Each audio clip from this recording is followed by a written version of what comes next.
네, 반갑습니다. 허브증권 방송입니다. 이번 시간에 같이 볼 종목은요, 한국의 쇼피파이를 꿈꾸는 아마존에 대항하는 쇼피파이 카페24 되겠습니다. 카페24는 영상 꾸준히 올려드리고 있습니다. 뭐 텀이 있지만 그래도 어차피 시세 초입에 처음 찍어드렸기 때문에 중장기적으로 쭉 끌고 가시는 데는 큰 무리가 없다는 판단 하에 영상을 찍어드리고 있는데, 오늘 같은 경우에는 사실 전일 아마존의 영향을 많이 받았죠. 네.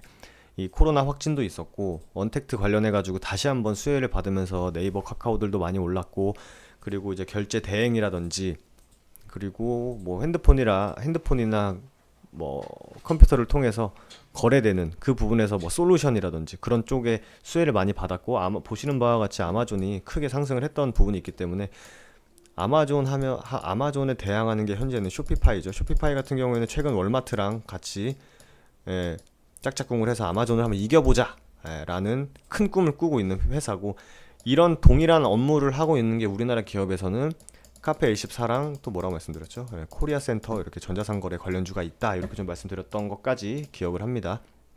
그래서 아마존이 급등하면서 오늘 당연히 카페24가 좀 큰 흐름을 보일 수 있겠다라는 부분은 어느 정도 예상을 할 수 있었고, 뭐 그에 뭐 당연히 자연스럽게 장중 17%까지 올라갔다가 한 15% 마감한 카페24 같이 보도록 하겠습니다.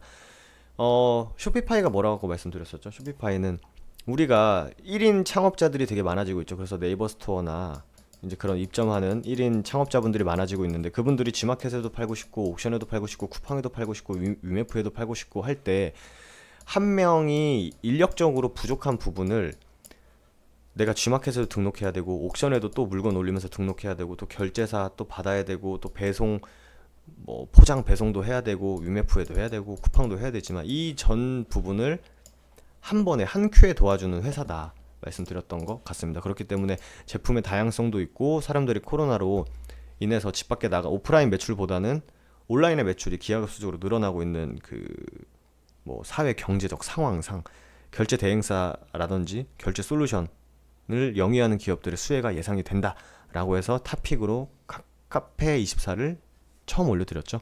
그래서 그 부분은, 그 관점은 사실 크게 변하지 않았습니다. 그리고 최근에 이제 요번 주말에 특정 교회를 선두로 코로나 확진자가 다시 한번 세 자릿수로 올라왔기 때문에 아마 이 부분에서 추가적인 수혜를 받았다, 이렇게 좀 보시면 되실 것 같습니다. 그래서 영상 처음 보시는 분들도 계시기 때문에 이 부분 카페24에 대해서 간략히만 또 설명을 드리면, 카페24의 2분기 매출액은 증가했다. 지금 13% 증가했고요.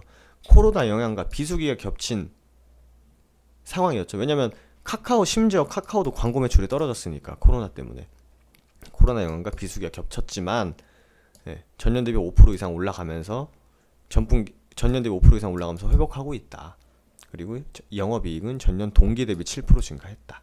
그래서 추정치의 매출액은 부합했지만 영업이익은 상회했다. 이렇게 좀 실적이 코로나 대비해서 나쁘지 않았다라고 볼 수 있는데, 당연히 온라인을 주로 하고 있기 때문에 뭐 다른 어떤 제조업이나 이런 기업들에 비해서는 실적이 선방을 했다, 이렇게 좀 보시면 되실 것 같습니다. 국내 온라인 쇼핑몰 시장이 15% 성장한 데에 비해 쇼핑몰 거래 대금은 더 크게 늘었습니다. 상당히 아웃퍼폼했다, 이렇게 보시면 될 것 같은데, 상반기 패션, 잡화, 뷰티, 쇼핑몰 의존도는 50% 중반도 여전히 컸고, 코로나 영향으로 부진한 성과를 보였음에도 불구하고 오히려 생활용품, 식품, 이거 제가 이거 왜 올라갔다고 말씀드렸죠? 네.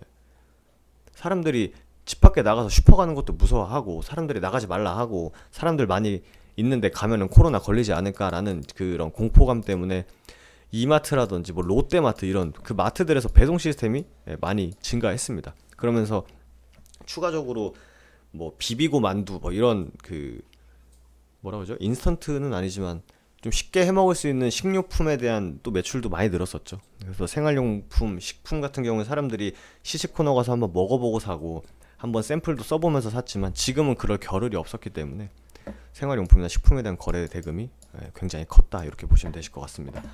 당연히 생활용품, 식품에 대한 거래를 집에서 뭐 배송을 시키고 했기 때문에 현금보다는 카드 매출이 월등히 높았죠. 카드 매출이 높았고, 그러면서 이제 결제를 대행해주는, 우리가 이제 롯데카드, 예를 들어서 롯데카드를 쓴다고 해가지고 롯데카드 가가지고 그걸 오프라인으로 긁지 않잖아요. 결제사, 피지사를 통해서 결제를 하기 때문에 결제 솔루션 매출이 고성장을 지속했고요. 경기 침체의 영향으로 1분기 부진했던 광고 솔루션 매출도 서서히 회복했다. 회복이란 단어가 중요합니다. 증가한 게 아니라 증가했지만 회복한 거죠. 본래 같았으면 더 크게 늘어났을 건데 이렇게 올라간 거죠. 좀 안 좋다가 회복한 모습이다, 이렇게 보시면 될 것 같습니다. 카카오와 연결시켜서 말씀드리면 카카오도 광고 매출이 별로 안 좋았으나 그 외의 매출이 그 다른 사업 부분에서 매출을 상쇄시켜주면서 실적 컨센 대비해서 아주 양호한 흐름을 보여줬다, 이렇게 좀 보시면 되실 것 같습니다. 말씀드린 대로 현금 비중이 줄어들고 쇼핑몰 거래액이 증가하면서 결제 솔루션 매출 성장률이 27%나 올랐다. 현금 결제 비중 감소한 것에 기인했다. 또한 쇼핑몰 거래가 증가하며 SM 부가 서비스 매출액도 자연스럽게 상승했고, 광고 솔루션 아까 말씀드렸죠. 코로나 영향이 이어지면서 한국 온라인 쇼핑 거래액이 15%나 증가했다고 합니다. 그리고 최근에 페이스북 샵스 기능을 런칭해서 한국의 파트너사로 카페24를 선정했다. 이렇게 좀 보시면 될 것 같습니다. 그래서 코로나로 뭐 사회는 좀 이렇게 아쉽지만 사람들이 또 다시 막 마스크 또 열심히 쓰고, 물론 써야겠지만 그걸 떠나서 주식시장 안에서 카페24에 국한돼서 보면은 호재로 작용을 했다, 이렇게 좀 보시면 될 것 같습니다. 금일 8월 19일 날 거래대금도 약 얼마죠?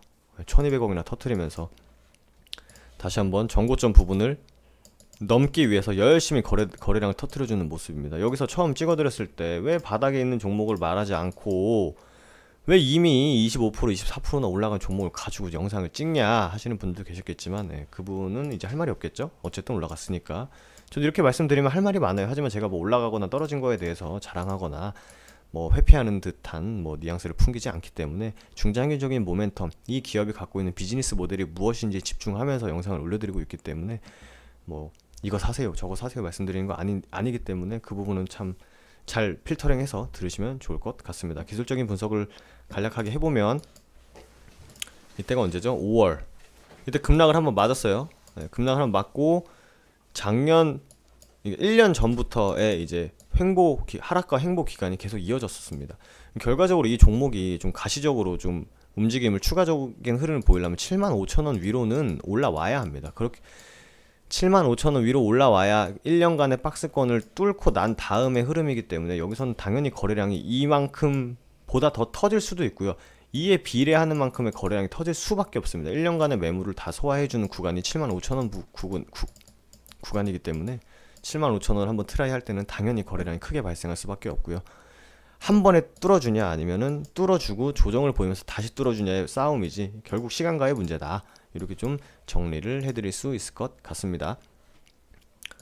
그렇기 때문에 여기 보시면 여기 이렇게 주봉이거든요. 주봉, 원래 주봉으로 설명을 잘 안 드리지만 좀 한눈에 보기 쉽게 보시면 과거에 걸렸던 부분이 또 75,000원이고 급락했다가 한번 트라이 했던 구간도 75,000원이고 여기 다시 75,000원을 트라이하는 구간이기 때문에 75,000원 위로만 한번 올라와 주면 중장기적으로 10만원까지는 상방이 크게 열려있다, 이렇게 보시면 될 것 같습니다.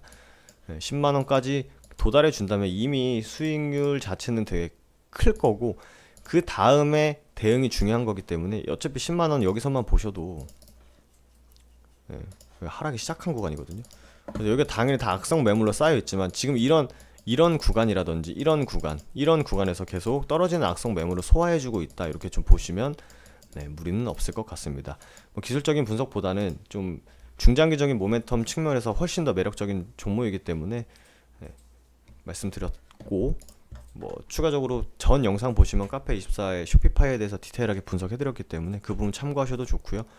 잠깐 일시정지했다가 요거 한번 쭉 읽어보시고 또 잠깐 정지했다가 이 부분 읽어주시면 충분히 이해되시리라 생각이 됩니다. 카페24 같은 경우에는 영상 꾸준히 올려드리고 있기 때문에 좋아요, 구독 한번 부탁드리고, 전자상거래 관련주 코리아센터도 말씀드렸죠. 코리아센터도 여기서 충분히 움직여주다가 뚫어줬기 때문에 거래대금 약 500억 이상 터뜨리면서 매물 소화를 한 번 정도는 더 해줬고, 이제 여기서 떨어지는 물량을 어떻게 소화하느냐가 중요합니다. 카페24도 같은 관점이고요.